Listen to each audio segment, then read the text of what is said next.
This is Democracy Now!, democracynow.org, the War and Peace Report. President-elect Barack Obama is drawing criticism from many supporters for his choice to deliver the invocation at next month's inauguration. Obama selected the Reverend Rick Warren, a leading evangelical opponent of abortion and same-sex marriage. Warren supported California's recent gay marriage ban and has compared abortion to the Nazi Holocaust. In a recent interview with the website BeliefNet.com, Warren said he thinks gay marriage is comparable to incest, polygamy, and child abuse. I'm opposed to having a brother and sister be together and call that marriage. I'm opposed to an older guy marrying a child and calling that a marriage. I'm opposed to one guy having multiple wives and calling that marriage. Do you think those are equivalent to gays getting married? Oh, I do. I just say, for 5,000 years, marriage has been defined by every single culture and every single religion. This is not a Christian issue. Buddhist, Muslims, Jews, historically, marriage is a man and a woman. The Reverend Rick Warren speaking to BeliefNet.com after Warren's inauguration appearance was announced. Obama was forced to defend his choice. It is no secret that I am a fierce advocate for equality for gay and lesbian Americans. It is something that I have been consistent on, and something that I intend to continue to be consistent on during my presidency. What I've also said is that it is important for America to come together, even though we may have disagreements on certain social issues. And I would note that a couple of years ago, I was invited to Rick Warren's church to speak, despite his awareness that I held views that were entirely contrary to his when it came to gay and lesbian rights, when it came to issues like abortion. Nevertheless, I had an opportunity to speak, and that dialogue I think is part of what my campaign's been all about. President-elect Barack Obama speaking in Chicago last week. I'm joined now by Max Blumenthal, Puffin Foundation Writing Fellow at the Nation Institute. His work has appeared in The Nation, Salon, and many other publications. Currently writing a book on the U.S. evangelical movement. His latest article, Rick Warren's Hypocritical Double Life, is online at dailybeast.com. Max Blumenthal joins us via DN video stream. Welcome to Democracy Now!, Max. Yeah, great to be here. Talk about the history of Rick Warren. Well, the history of Rick Warren is pretty interesting, and you heard some of his views right there. These are views that people have only recently started paying attention to.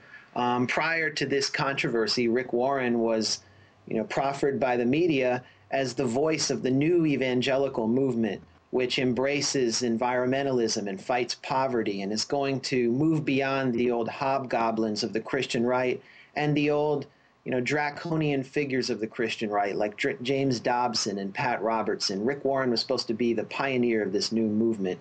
He is the founding pastor of Saddleback Church, a mega church in Orange County, and he's the author of The Purpose-Driven Life, which is a, sort of subtly Christian self-help manual that sold 25 million copies. So he has a really broad appeal, and he's planted churches across the world, especially in Africa.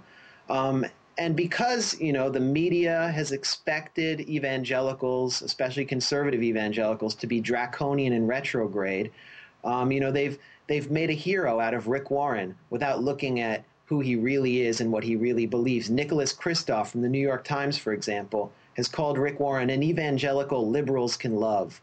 Newsweek named Rick Warren one of the 15 people who make America great. And even The Nation, which I've written for, the venerable left-wing magazine, in 2005 published a piece calling Rick Warren America's pastor.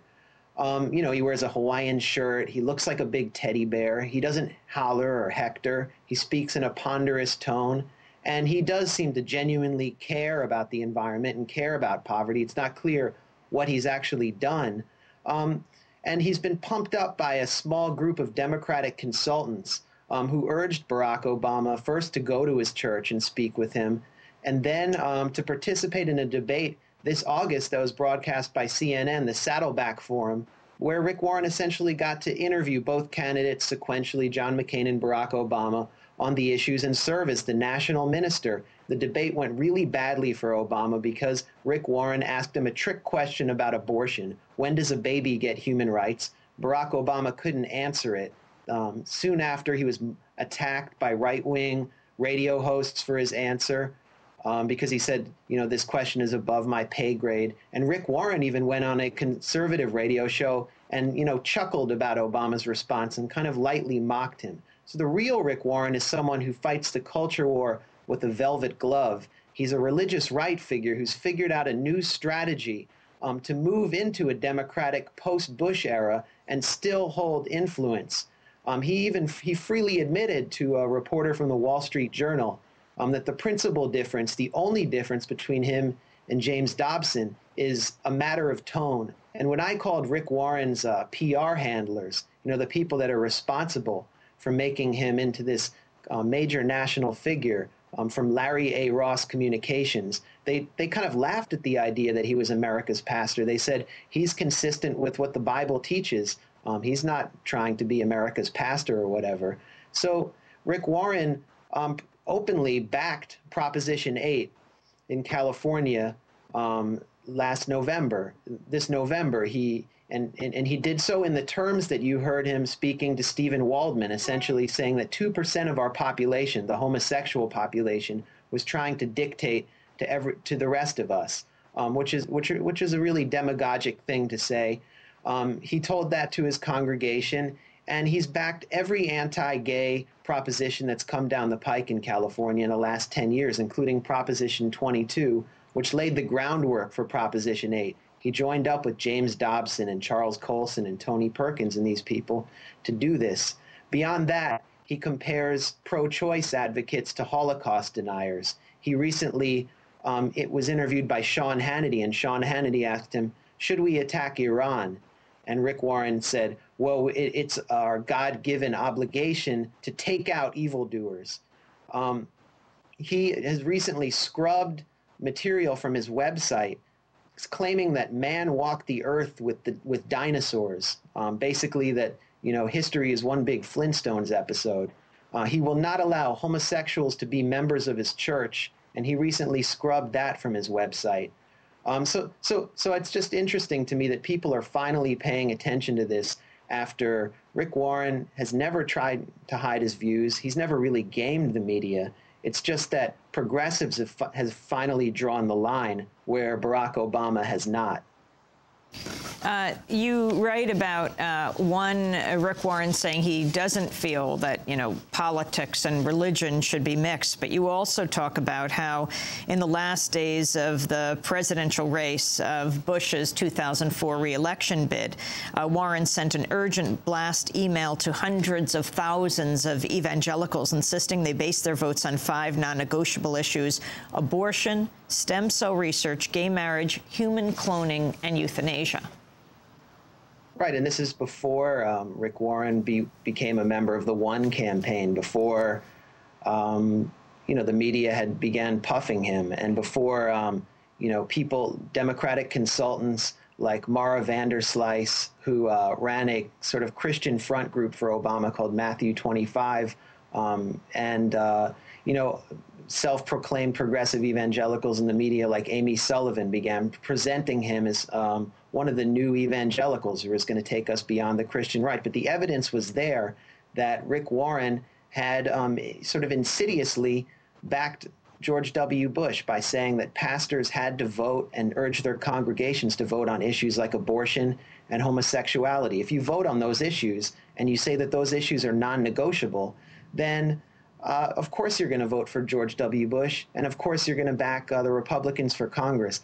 Beyond that, Rick Warren says he's for the environment. Rick Warren says that he's for fighting poverty, which is great. But what has he actually done? I've spent hours scouring the internet and calling around, trying to find some results that Rick Warren has produced in Africa against AIDS, results he's produced against poverty. And all I can find is that his peace programs, which he calls them, are sort of recruitment vehicles for the churches that he's planning in Africa, and that he is using these programs actually to evangelize and there's no real way of measuring his results. Now, and there are Christian groups that are doing good work, in the third world, that are fighting poverty, and they measure results. Groups like Medical Teams International, even World Vision measures results.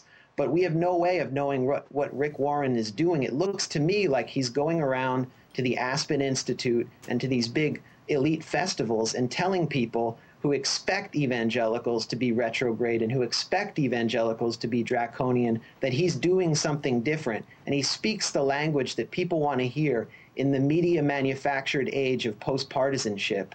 But it's unclear what he's actually doing beyond fighting the culture war with a velvet glove.